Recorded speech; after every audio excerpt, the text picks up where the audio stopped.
RCB party వేరు, కుటుంబం వేరు. అయితే జగన్మోహన్ రెడ్డి గారు ఎప్పుడు మాట అనుకుంటాడు, ఏంటి విశ్వసనీయత, విలువలు, మాట తప్పము, మడమ తిప్పము. ఇవి ఆయన బ్రాండ్ అంబాసిడర్ ఉన్నటువంటి మాట. సరే, ఈ ఆయన మాటలు ఆయన్ని కట్టుబడకపోతే ఏమనుకోవాలి?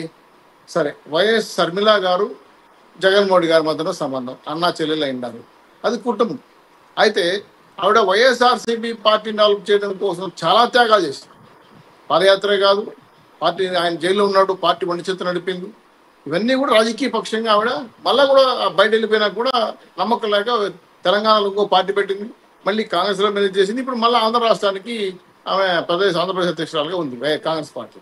సో రాజకీయ నైవేద్యం ఉంది, వాళ్ళ కుటుంబానికి కూడా నైవేద్యం ఉంది. సో రెండు ఏంటంటే, తండ్రి గారు చనిపోయిన తర్వాత ఖచ్చితంగా ఆస్తులు సగభాగం ఎవరుంటే వాళ్ళు పంచుకుంటారు, ఎలిజిబిలిటీ ఉన్న అందరూ కుటుంబ సభ్యులు. దీంట్లో జగన్మోహన్ రెడ్డి గారు ముఖ్యమంత్రి అయిన కొన్ని రోజుల తర్వాత కుటుంబ సభ్యులతో జెరూసలేం పోయారు. జెరూసలేం పోయినప్పుడు అనిల్ రెడ్డి గారు కానీ కృష్ణారెడ్డి గారు మంది వాళ్ళ విహారయాత్రకు వెళ్తారు. ఎందుకంటే వాళ్ళ దేవుని చూడడానికి పోతారు, తప్పలేదు, పోవచ్చు. అక్కడ ఈ విషయం చర్చకొచ్చింది. వచ్చినప్పుడు ఎవరెవరికి ఏమి ఇవ్వాలంటే, అమ్మ నేను ఇస్తానని కూడా వైట్ పేపర్ రాసి ఇచ్చారని షర్మిల గారు చెప్పిన వాళ్ళు. ఒక చిన్న పేపర్లో రాసుకుని ఇవన్నీ మనం ఇండియాకి పోతానే నేను మీకు రాయిస్తానని. ఆ తర్వాత ఆయన వచ్చిన తర్వాత అది మర్చిపోయారు. మళ్ళీ షర్మిల గారు వెళ్ళి తాడేపల్లి గెస్ట్ హౌస్కి వెళ్ళి అడిగినట్టు, ఆవిడ గోడకు తోసి నెక్ మీద నొక్కినట్టు, ఆవిడ చెప్పిన మాటలే మాకు తెలియదు. సో కుటుంబ ఆస్తులు పంపకంలో నాకే కావాలి అని అనుకోవడం అనేది కొంత స్వార్థం. అయితే జగన్మోహన్ గారు కూడా ఇంకో మాట అన్నారా, ఆయనకు ఉన్న 2 కూతుర్లు, 2 లక్షల కోట్లు ఏం చేస్తారు? మా లక్ష్మణరావు గారికి ఒకటి చౌదరి గారు ఇప్పుడు ఎవరికి డబ్బులు ఉన్నాయో వాళ్ళు ఏం చేసుకుంటారు తర్వాత. ఇవి చాలా చిన్న చిన్న విషయాలు, వాళ్ళ కుటుంబానికి సంబంధించిన విషయాలు. ఒకటి నన్ను క్వశ్చన్ మిమ్మల్ని అడగనివ్వండి. చాలా చిన్న విషయాలు, చాలా వాళ్ళ కుటుంబానికి సంబంధించినవి.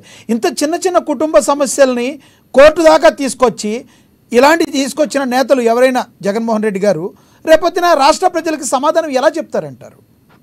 సరే, ఇప్పుడు కోర్టులు కొత్త ఏం కాదు కదా జగన్మోహన్ గారికి. వివేకానంద గారు కోర్టుకు వెళ్ళారు, వాళ్ళ చెల్లెలు కూతురు కోర్టుకు వెళ్ళింది, ఆల్రెడీ ఈయన కోర్టు కేసులు తిరుగుతున్నాడు. ఆయన కోర్టులు జైలు కొత్త ఏం కాదు, అల్లి అలవాటైన వ్యక్తి ఆయన. ఆయన తండ్రి గారు జగన్మోహన్ రెడ్డి గారు సరే రాజశేఖర్ ఉండేటప్పుడే ఏదో పొరపాట్లు చేశాడు, కుంభకోణాలు చేశాడు, మనీ లాండరింగ్ కేసు నడుస్తున్నాయి. మళ్ళీ ఇప్పుడు ఈ మధ్యకాలంలో కొన్ని ఎన్ఐఏ కేసులు, ఈడీ కేసులు కూడా యాడ్ అయింది. కాకపోతే అన్నా చెల్లెల మధ్య ఉన్న వివాదాన్ని పరిష్కరించుకుంటే ఒక రాష్ట్ర మాజీ ముఖ్యమంత్రిగా, పులివెందుల ఎమ్మెల్యేగా ఆదర్శంగా ఉండేవాడు. మరి ఎందుకు పంచుకోలేదో, ఆ ఆస్తులు ఏ వివాదాలు ఉన్నాయో ఇది కదా అంశాలు. ఇవ్వచ్చు, ఇవ్వకపోవచ్చు, అనుకున్న ప్రకారం కోర్టుకు వెళ్ళొచ్చు, సాధించుకోవచ్చు. అయితే ప్రజా సంబంధాలు ఉన్న వ్యక్తి, ప్రజల్లో ఉన్న వ్యక్తి ఆదర్శంగా ఉండాలంటే ఖచ్చితంగా. ఇప్పుడు రామారావు గారు చనిపోయినారు సార్, రామారావు 17 మంది పిల్లలు అందరికి ఇచ్చారు కదా.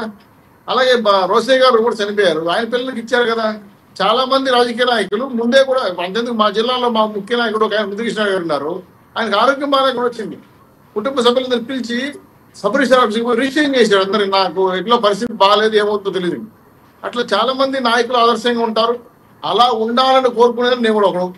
మరి ఆయన ఉంటాడా ఉండడా, పబ్లిక్ లో ఏ విషయం చెప్తాడా, తల్లికి చెల్లికి న్యాయం చేయడం సమాధానం చెప్పాలి. ఇప్పుడు జనం అడుగుతారు కదా, తల్లికి చెల్లికి న్యాయం చేయడం మాకే న్యాయం చేస్తారు అసలు అడుగుతారు. కాబట్టి అది సమాధానం వేసుకునే విధంగా, ప్రశ్నించే విధంగా ఆదర్శమైన రాజకీయ జీవితం గడిపి సంతోషం. కానీ జగన్మోహన్ గారికి ఆ అలవాటు ఉందా? వివరణ చెప్తే వింటారా? ఆయన గతంలో ఆయన ఆత్మగౌరవాన్ని సజ్జరామకృష్ణ గారు ఉన్నారా, నచ్చ చెప్తారా? లేదా ఆయన బంధువులు కూర్చొని మాట్లాడి ఆస్తి పరిష్కారం చేస్తారా? నిన్న మొన్న పేపర్లో అయితే పరిష్కారం అయిపోయింది, వాళ్ళకి ఇస్తున్నారని కూడా ఏదో వచ్చింది వార్తలు. మరి వెంటనే ఈ రోజు మళ్ళీ కోర్టు దాకా వెళ్తున్నారంటే కోర్టులు వాళ్ళకి కొత్త కాదు. అన్నదమ్ములు, అక్క చెల్లెల మధ్య ఉన్న సంపాదన ప్రాధాన్యత కాదు. చివరిగా నాకు గారు ఒక విషయం చెప్పండి, ఇవేవి శాశ్వతం కాదు కదా, డబ్బులు కానీ అధికారం కానీ. కాబట్టి మనతో ఉండాల్సిన వాళ్ళు, మనతో ఉండవలసిన వాళ్ళు అసంబంధికులు. కాబట్టి వాళ్ళ పట్ల గౌరవప్రదంగా పరిష్కారం చేస్తే సమాజం హర్షిస్తుంది, ప్రజలు హర్షిస్తారు, ఆయన ప్రజానాయకుడిగా ఆమోదం పొందుతారు. అది చేయకపోతే ఇప్పుడున్న నష్టం సరిపోతుంది, దానితో కొంచెం నష్టం జరుగుతుంది. రైట్ చౌదరి గారు, మళ్ళీ వస్తాం మీ దగ్గరికి. మనతోటి సీనియర్ జర్నలిస్ట్ సంజయ్ గారు ఉన్నారు ఫోన్ ద్వారా అందుబాటులో, ఆయనతో మాట్లాడదాం. సంజయ్ గారు, గుడ్ ఈవినింగ్ అండి.